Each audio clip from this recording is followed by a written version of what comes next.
나는 찬송을 드리리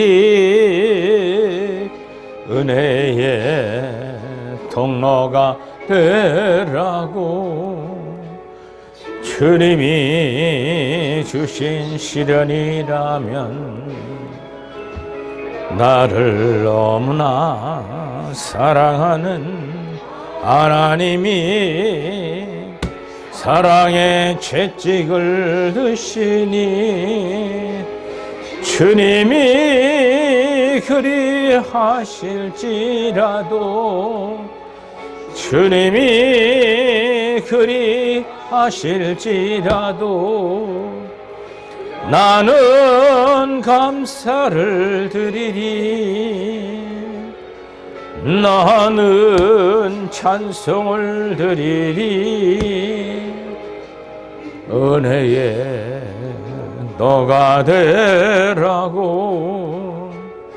주님이 주신 시련이라면 내의 통로가 되라고 주님이 주신 시련이라면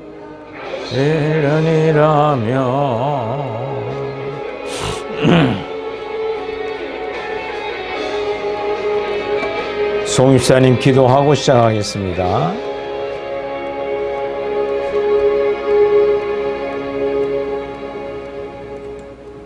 사랑의 하나님, 오늘도 귀한 예배 시간을 허락하여 주시니 감사합니다. 아멘. 언제나 저희를 통하여 영광 받으시기를 원하시는 하나님께 늘 선함으로 기쁨으로 아버지께 영광 돌릴 수 있는 저희 모두가 되게 하여 주옵소서. 아멘. 오늘 이 시간 요한계시록을 배우고자 합니다. 아버지 저희에게 지혜와 총명을 더하여 주시옵시되 말씀 전하시는 목사님께 영육감의 강건함과 하늘의 신령한 은혜를 넘치게 부어주셔서 저희에게 쉽고 알기 쉽도록 가르칠 수 있는 영권을 허락하여 주옵소서. 아멘. 오늘도 함께 이 예배에 참석하지 못한 성도님들과 동일한 은혜로 임하여 주시옵시되 오늘 말씀 저희에게는 하늘의 신령한 은사가 임하게 하시어 눈으로 볼 수 있는 영안을 열어주시옵시고 들을 수 있는 귀를 열어주시옵시고 하늘나라를 소망하는 마음이 저희에게 불빛이 일어나게 하여 주시옵소서. 아버지 이 세상 살아가는 것은 아버지 언제나 저희가 천국을 가고자 하는 광야의 연단인 과정을 알고 하려는 인내는 소망을 이룰 수 있다는 하나님의 말씀에 따라 아버지 늘 소망을 가지고 살아가는 저희 모두가 되게 하여 주시옵소서. 아멘. 저희에게 부족한 것 늘 주님의 동행함으로 인하여 주님만을 의지하며 살아갈 수 있도록 함께 이루어가 주옵소서. 아멘. 모든 것 우리 주님께 부탁드리오며 예수님의 이름으로 감사하며 기도드리옵나이다. 아멘. 할렐루야. 네?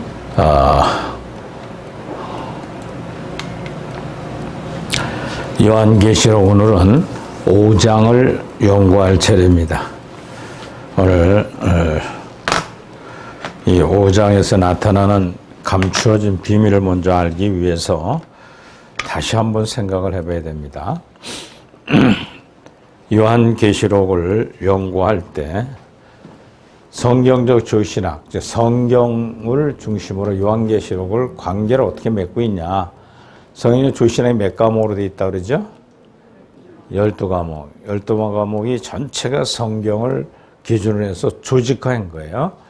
자, 그래서 그 관계를 우리가 첫 시간에 공부를 했고, 또한 요한계시록 목차에 대한 견해. 자, 요한계시록 목차는 몇 단계로 나눠준다 그랬어요? 요한계시록 목차. 몇 단계로 다 나타난다고요? 나눠놨다고요? 성경주신학을 중심으로 해서 목차는 10단계로 나눴어요. 10단계로. 10단계로다가 돼 있어요. 요한계시록 나온 숫자에 대한 견해는 어떻게 한다 그랬죠? 숫자를 그대로 그냥 해석할 줄 알아야 돼요. 이게 성경에 다 나오는데 참으로 잘못 시작하기 때문에 그래요. 자, 일곱인, 일곱 나팔, 일곱 대접에 대한 견해를 또 공부했죠?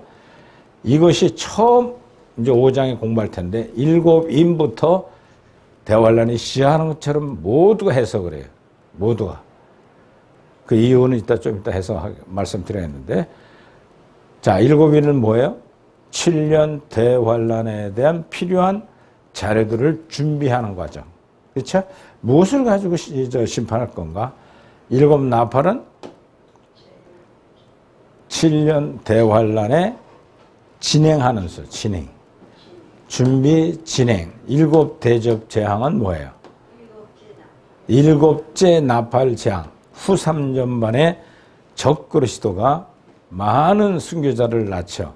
그럴 때 그 7으로 대접으로 쏟아서 지수백 경전을 이기게 해놨더니 바로 하나님의 백성들을 처참하게 죽이는 사건을 하나님의 7 대접을 쏟아서 다 멸하시는 관계가 7 나팔 재앙 중 7 대접이 속해져 7째 나팔에 속해진 재앙이다. 자, 모형적 진리와 요한계시록에 대한 관계는 우리가 이 모형 이스라엘 백성이 애굽에서 다시 광야에 나와 40년 동안 광야길을 걷고 그 다음에 요단강을 건너 길갈에서 할례를 받고 가나안 땅을 점령하기까지의 과정이 요한계시록에 짝이 다 맞아져 있어요. 성경에서 나타난 그대로. 자, 우리 구원론도 모형적 진리를 중심으로 해서 구원의 서정이 있는 거예요. 어린아이 신앙이 청년신앙, 아비신앙으로 성숙해가는 광야 연단을 통해서 바로 연단이 우리에게 소망을 준다고 우리 송집사님 좀 전에 기도에도 나왔습니다만 그것이 연단이에요. 그것이 바로 광야길을 걷게 했는데 요한계시록도 마찬가지로 이스라엘 백성이 애굽에서 떠나서 40년이 걸린 것처럼 요한계시록은 몇 년 만에 해결해 주는 거예요? 몇 년 만에? 다 시큰 놀다가 요한 대할로만 들어가면 7년에 끝내주는 거예요. 예? 그게 짝이 다 되어져 있어요. 자, 이와 같이 우리 시간표를 공부를 먼저 했습니다. 다니엘서 62일에 다니엘서 70일에로 기한을 정했다는 거예요. 그래서 7일에 바로 예루살렘 성을 중건하는 명령을 받고 완성이 됐을 때가 7일에 지날 것이고 62일에 지나면 예수님께서 이 땅에 초림하시는 사건에서 예루살렘 성에 입성까지 하고 십자가와 부활과 승천하고 성령 강림할 때까지가 구약시대야. 성령 강림하면 교회가 시작되는 거예요. 그래서 교회 시대 시작은 성령이 마가다락방에 감림했을 때가 교회 창립이에요. 자, 요 사건까지가 62일에가 지날 것이다 했어요. 그러니까 7일하고 60일에 합하니까 69일에가 지나가는 거예요. 여기 다니엘서 9장 25절에 나오고 다니엘서 9장 25절에 70일에가 예언 나와요. 자, 요런 사건이 성경적으로 다 해석이 돼 있다는 거죠. 그래서 교회 시대가 시작되면서부터 예루살렘 성이 70년도에 망하게 되죠. 이스라엘 백성들이 다 흩어져요, 유대인들이. 그리고 지금 2023년도까지 왔어요. 말세 지말에 진짜 마지막 때 왕 거예요, 지금 이 시대에. 그럴 때 예루살렘 성과 이스라엘 백성들을 버림받은 기간이 교회 시대예요. 반대로. 이방인들은 뭐 하는 시간이에요? 구원받는 기간. 구원받은 이방인 수를 충만히 채운다. 그 대표적인 충만인 수는 몇 명이에요? 인마인종 14만 4천 명을 채우는 기간으로 요한계시록 7장 1절로 8절에 말씀해주고 있는 겁니다. 자, 로마서 11장 25절로 28절에도 26절에도 이방인 수를 충만히 채우는 기간은 교회 시대 동안이라는 것이 성경에 나와 있어요. 다 성경에 붙어 있죠? 네. 자, 그러고 나서 주님이 공중에 강림하시면 그때 70 남은 69일에 하나 빼니까 69일에 빼니까 70일에서 70째 일에 한 일회가 대환란 사건이라는 것. 대환란. 이해가 되죠? 자, 대환란이 7년에 진행이 되는데 전 3년 반, 후 3년 반을 둘로 나누신다는 거예요. 그래서 요한계시록 11장 3절에 보면 이스라엘 백성의 구원과 두 감람나무의 증거가 진행이 되는 것이다.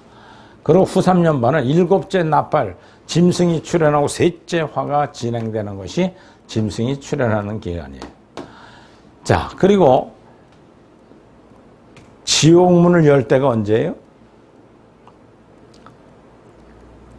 지옥문을 열어서 악한 완전히 이거진 영들이 떠다니면서 괴롭히는 거. 지금은 그래도 좀 선한 영들이 있는 사람들이 지옥가를 준비하는 것이 공중에 떠다니면서 우리를 괴롭혀요. 그렇죠? 화를 내도 내다 가요. 그만 내지 그만 괜찮아. 근데 대환란에 들어가면 이 닷새 나팔 재앙의 화가 시작되면 계시록구장 1절로 11절에 보면 닷새 나팔 재앙이 지날 때는 이 첫째 화라는데 바로 무저갱문을 열어놔, 지옥문을 열어놔 가지고 완전히 악으로만 이긴 영들이 떠다니면서 악신을 품으면 즉각 들어와 가지고 막 묻지 막 살인 사건이 막 진행되는 거예요. 양심이 화인 맞은 사람들. 그러니까 양심이 없어요, 그냥. 요즘도 그런 사람 가끔 보지요. 노인네들이 조심할 거 유튜브에 왔는데 보니까 절대로 손주나 자식 같은 놈이라고 야단치면 이 상광오륜이 다 깨진 시대이기 때문에 건드리면 도망 다녀야 한다는 거예요, 노인네들이. 그냥 막 치고 보니까, 때리고 보니까 노인네가 얼마나 매를 맞아요. 경비하는 분들이 가만 다 60, 70대잖아요. 그냥 자기 차 제대로 안 대준다, 뭐 말이 많더라. 주먹부터 들어오는 거예요, 아파트 같은 데는. 특히 강남이나 아파트는 더 경비원들을 못 살게 놀더만요. 그런 것이 대화하려면은 그냥 성령이 없는 사람도 무조건 악하게 익어지는 단계니까. 이게 닷새 나팔 첫째 화가 무저갱, 지옥문을 열어서 악한 영들이 올라오게 하는 거다. 여섯째 나팔 재앙, 둘째 화입니다. 계시록 9장 13절 21절에 보면 바로 둘째 화, 고개멸망, 3차 대전쟁이 일어났는데 이길 수밖에 없는 전쟁이 고기 멸망하게 되는 거예요. 그건 어디예요?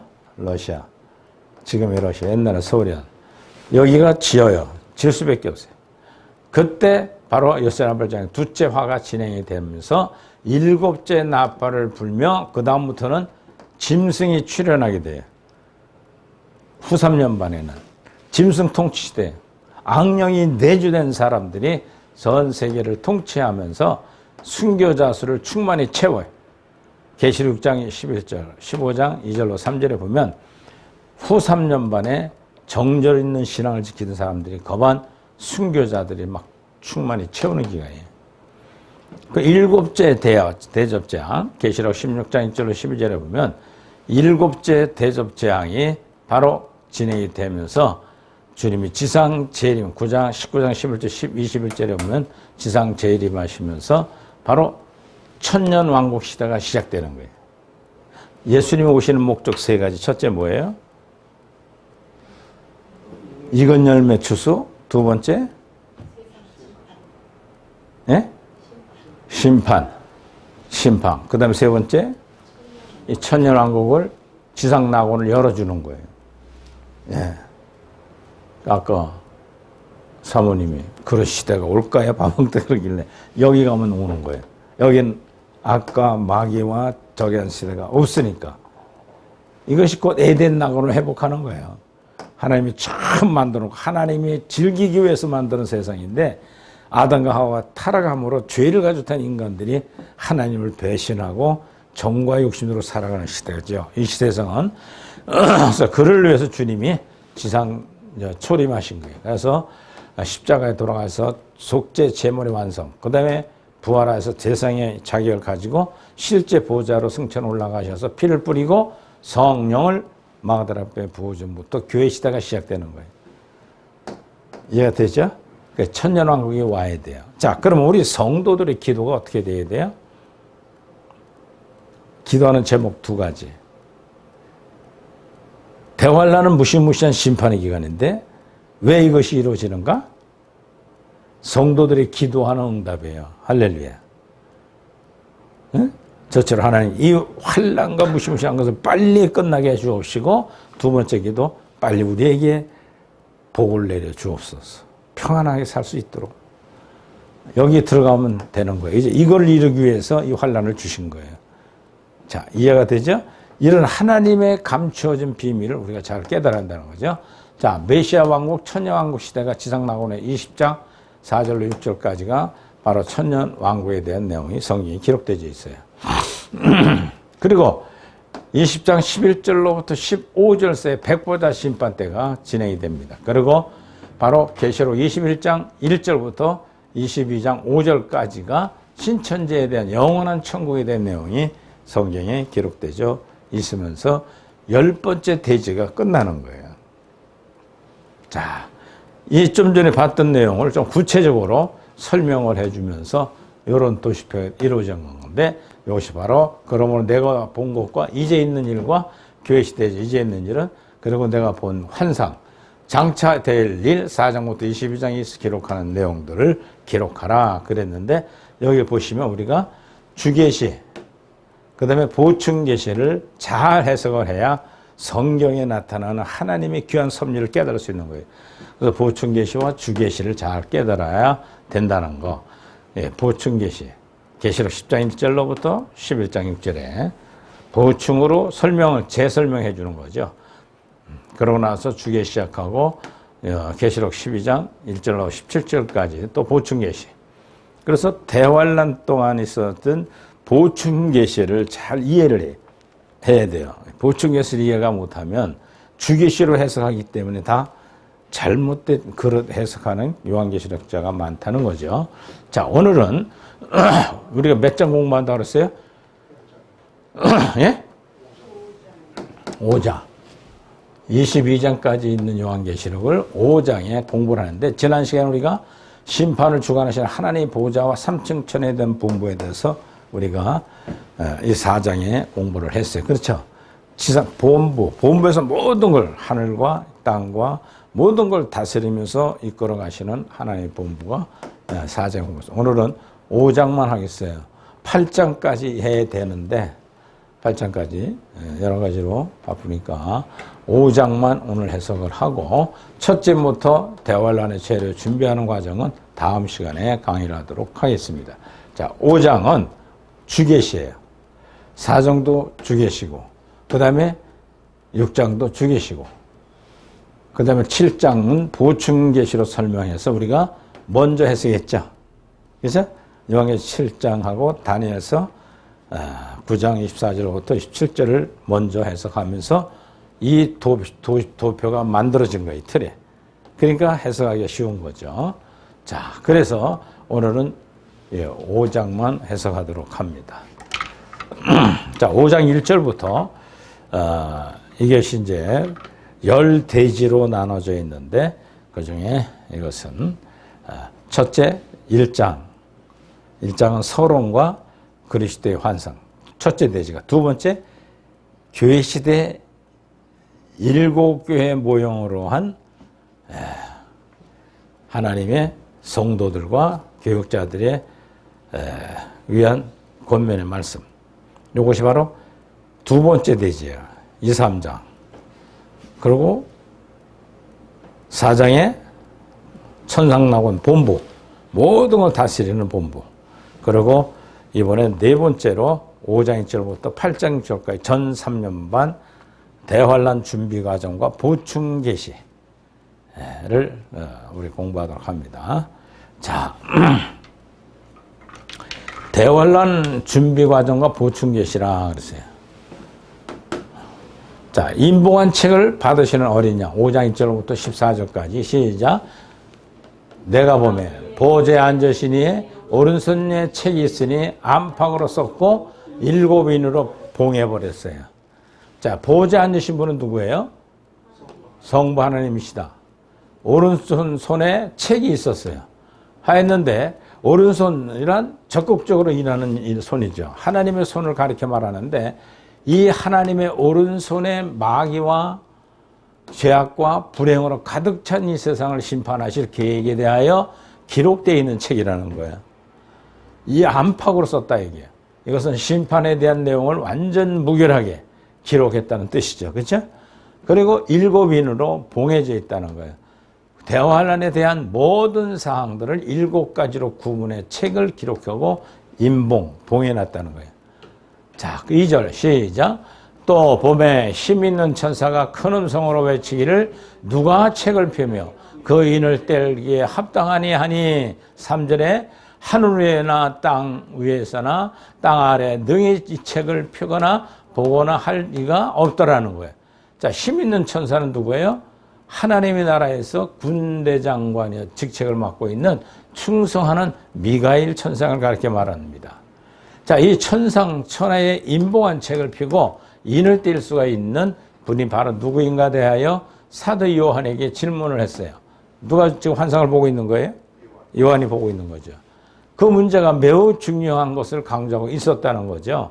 그러나 사도 요한이 볼 때 인봉한 책을 펴거나 인봉한 인을 뗄 만한 하늘 위에나 즉 낙원에나 땅 위에 즉 이 세상이나 땅 아래 즉 음부에 등을 어떤 장소에도 없더라는 거예요. 뗄 만한 사람이. 그래서 4절에 이 책을 펴거나 보거나 하기로 합당한 자가 보이지 않기로 내가 크게 울었더라. 누가 울었어요? 예, 사도 요한이 본 사람이 5절 장로 중 하나가 내게 말하되 울지 마라. 유다 지파의 사자 다윗의 뿌리에 이겼으니 이 책과 7인을 떼기로 하더라. 누구죠? 어린 양이신 예수님. 그 사도 요한이 울었다는 것은 마귀와 죄악과 불행으로 가득 찬 이 세상을 속히 심판해야만 모든 사람들이 행복하고 의롭게 살 수가 있는 낙원이 만들어질 텐데 인봉한 책을 펴거나 인봉한 책을 뗄 수 있는 심판주가 없기 때문에 안타까운 심정으로 울게 되었다는 것이에요. 자, 이렇게 사도 요한이 우는 장면을 보여준 것은 매우 심각하고 아주 중요한 문제라는 걸 가르쳐주고 있는 거예요. 그렇죠?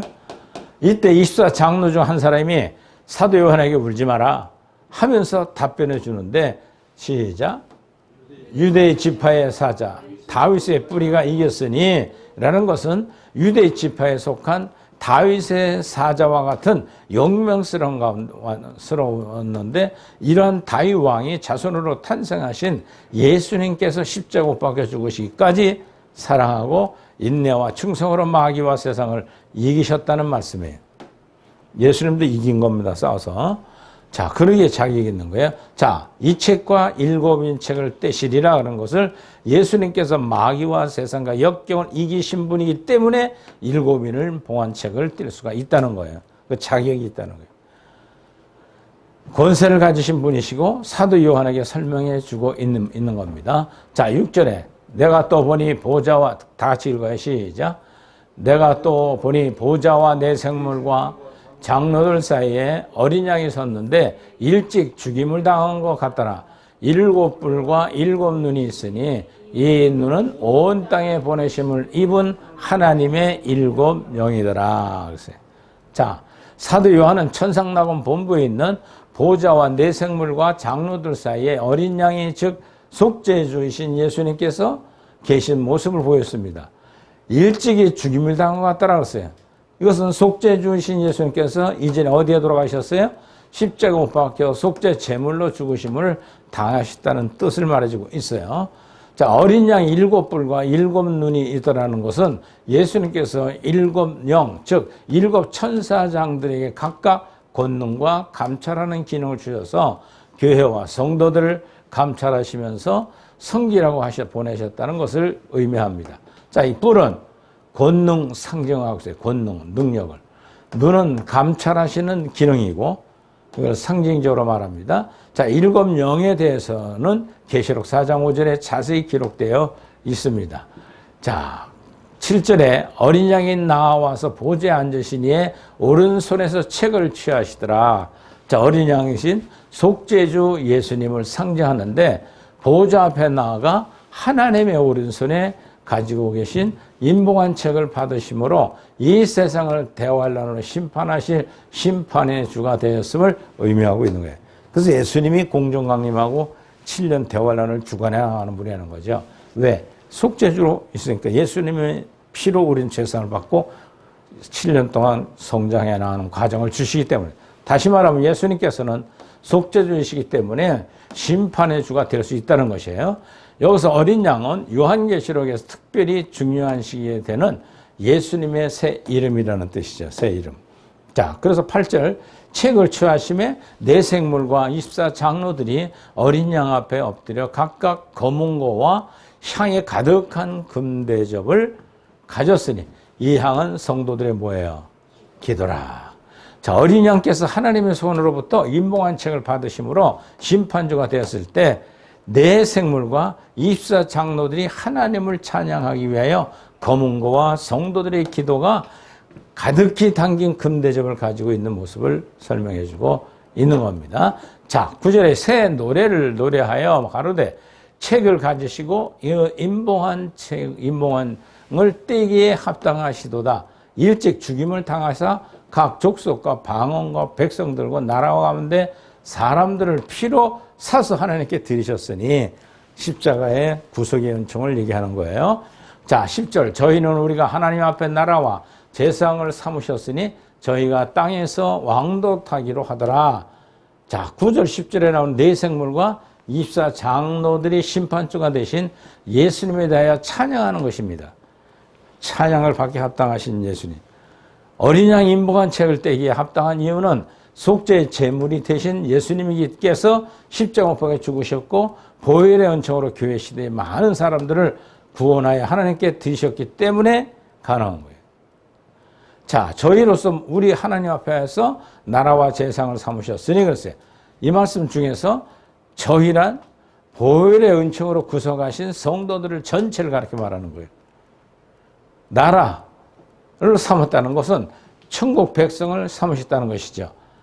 제사장은 삼았다는 것은 교회 시대에 이긴 자들, 재림하는 예수님께 세우시는 천년왕국에서 제사장 역할을 직분을 맡을 사람을 가르쳐 말하는 거예요. 자, 저희가 땅에서 왕도로 타도다. 는 천년왕국에 들어가 이분들은 분본왕의 권세를 받게 될 교회 시대 이긴 자들 가르쳐 말하는 거예요. 그러므로 천년왕국에서는 왕권을 받은 성도들이 제사장 직분도 받게 된다는 것입니다. 그리고 예수님께서 임봉한 책을 받으실 때에는 이미 각 족속과 방언과 백성 가운데 나라 가운데 사람들을 피로 사서 하나님께 드리셨다고 했으므로 교회 시대가 끝날 때 즉 공중 강림하시기 직전에 있을 일이라는 것을 알려주고 있어요. 다시 말하면서 대환란이 시작되는 직전에 그랬어요. 자, 내가 또 보고 들음에 보좌에 네 생물과 생물들과 장로들이 둘러선 많은 천사의 음성이 있었으니 그 수가 만만이요 천천이다. 12절에 큰 음성으로 가르쳐 죽임을 당하신 어린 양의 능력과 보좌와 지혜와 힘과 존귀와 영광과 찬송을 받으시기 합당하도다 하더라. 할렐루야. 13절에 내가 또 들으니 하늘의 위에와 땅 위에 땅 아래 바다 위에 또 그 가운데 모든 재물 만물이 가로되 보좌에 앉으시와 어린 양에게 찬송과 존귀와 영광과 능력을 세세토록 돌릴지어다 하니 내 생물이 가로되 아멘하고 장로들 엎드려 경배하더라 그랬어요. 자, 어린 양이신 예수님께서 이 세상을 심판하시고 천년지상 낙원을 만들어 주시기 위하여 임봉한 책을 받으심으로 심판주가 되셨기 때문에 모든 천사들이 찬양하는 음성이 들리는 겁니다. 그리고 하늘 위에 천상 낙원이죠. 땅 위에 세상이고 땅 아래는 음부, 지옥이죠. 바다 위는 세상에 있는 바다를 가리켜 말하는데 이 모든 장소에 있는 만물들을 찬양하며 경배하는 모습이 기록됩니다. 자, 로마서 8장 19절 22절에 보면 탄식을 하며 고통을 받고 있는 모든 피조물들이 마귀의 지배를 받고 있는 이 죄악 세상의 재림주에 공의로운 심판을 받고 끝나게 되면서 하나님께 복을 주시고 직접 다스리는 나라에서 성도들을 위하여 살게 될 것을 고대하면서 찬양하는 것이라. 그리고 만물이 찬송이 대한 화답으로 내 생물을 아멘하고 장로들도 경배하여 엎드리더라 그랬어요. 자, 6장은 우리 다음 시에 공부하게 되는데 이 5장에서 우리가 중요한 게 뭐냐. 첫째로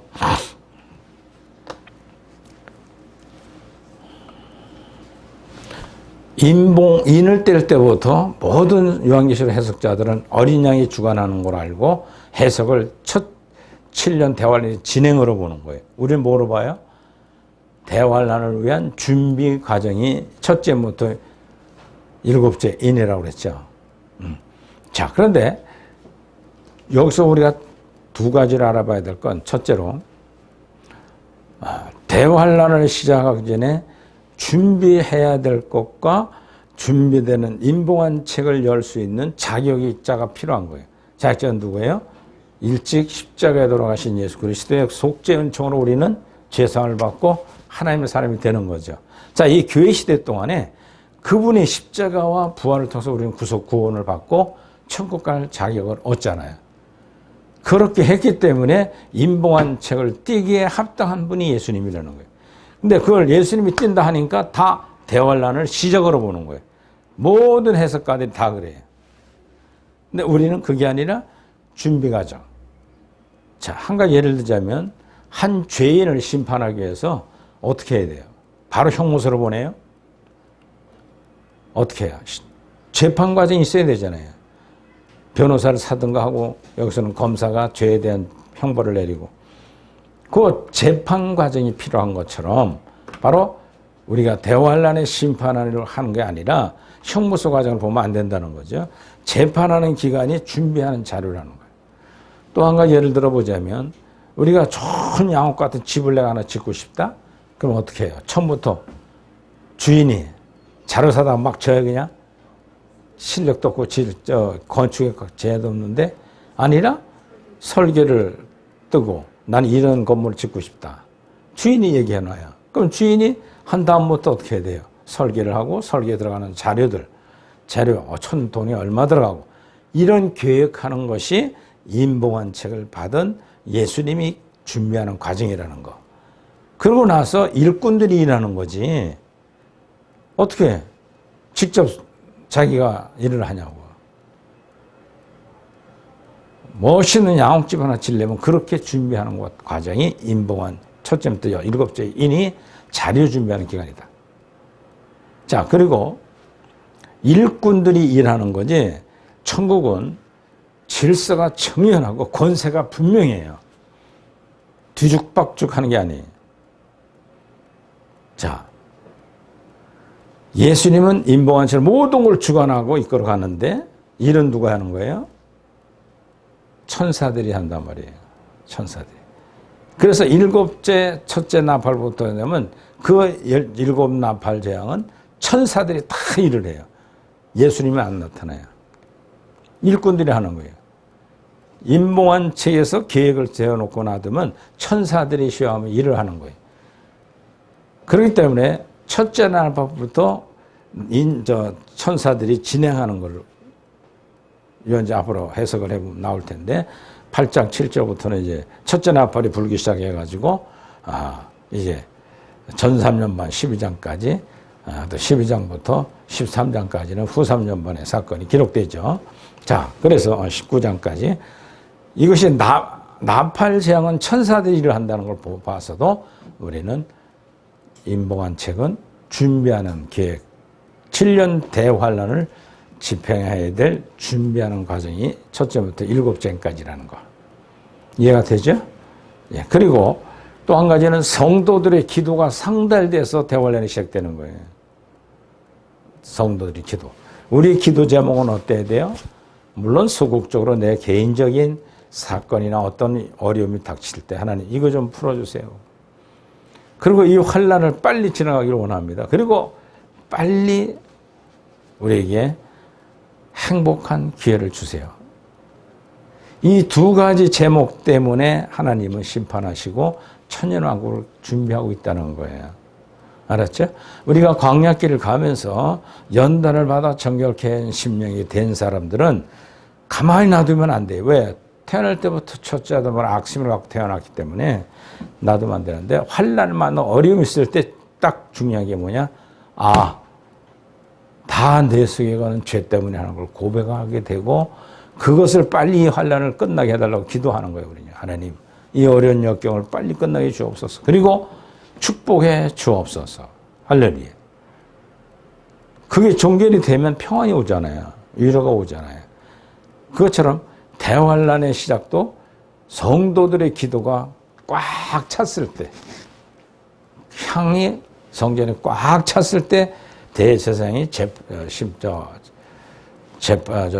제사를 진행하듯이 성도들의 기도 꽉 차야 대환란이 시작되는 거예요. 자, 이런 예를 들어서도 바로 첫째 인을 인봉한 뜻인 어린이 하신 예수님이 집행 안 한다는 거예요. 계획만 딱 짜놓고 천사들이 다 일을 하게 돼 있죠.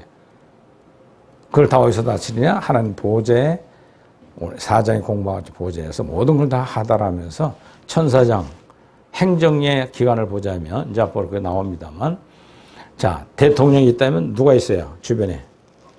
비서관들. 대통령 비서관들이 지금 많이 일을 하잖아요.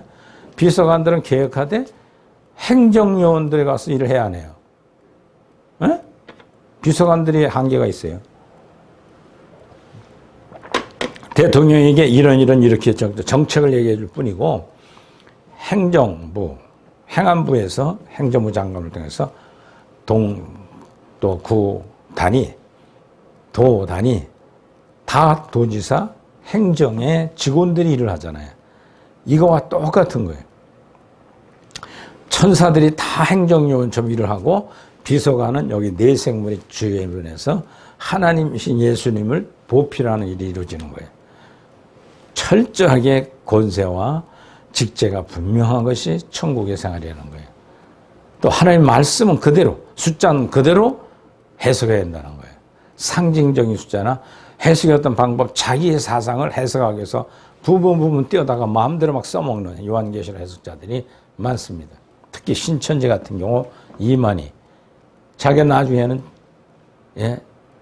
자기 이름으로 기도하게 만들어요. 근데 그런 걸 모르고 성도들이 그냥 무조건 따라가요.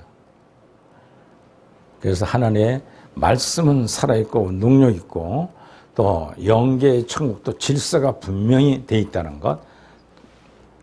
어린 양이신 주님은 일을 하지 않는 거예요. 천사들이 다 일을 하죠. 그렇죠? 대통령과 비서관들이 의논해서 밑에 행정부로 시키면 행정부도 일을 하는 것처럼 질서정연하게 요한계시록이 돼 있다는 걸 해석을 하면 하마할 소리 여러분들이 기가 막히게 좋을 거예요.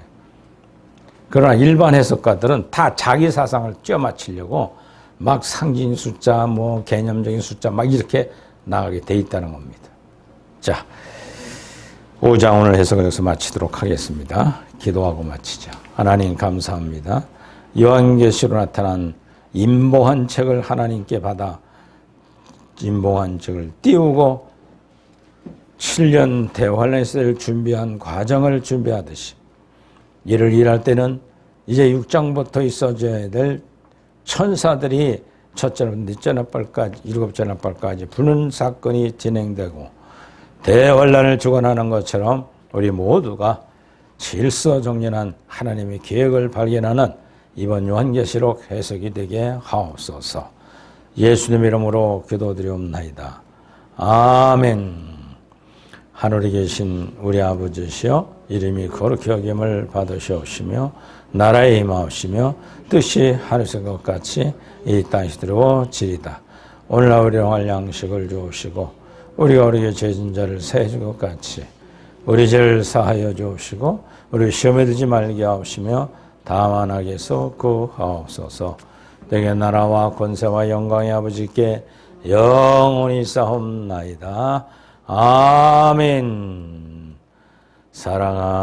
사랑하라 내 영혼 감사해야 됩니다. 감사하라 내 영혼아 내 속에 있는 것들아 다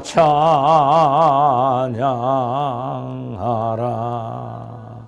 하나님 감사합니다. 영광의 박수 올리고 모든 예배를 마치도록 하겠습니다. 수고들 했습니다.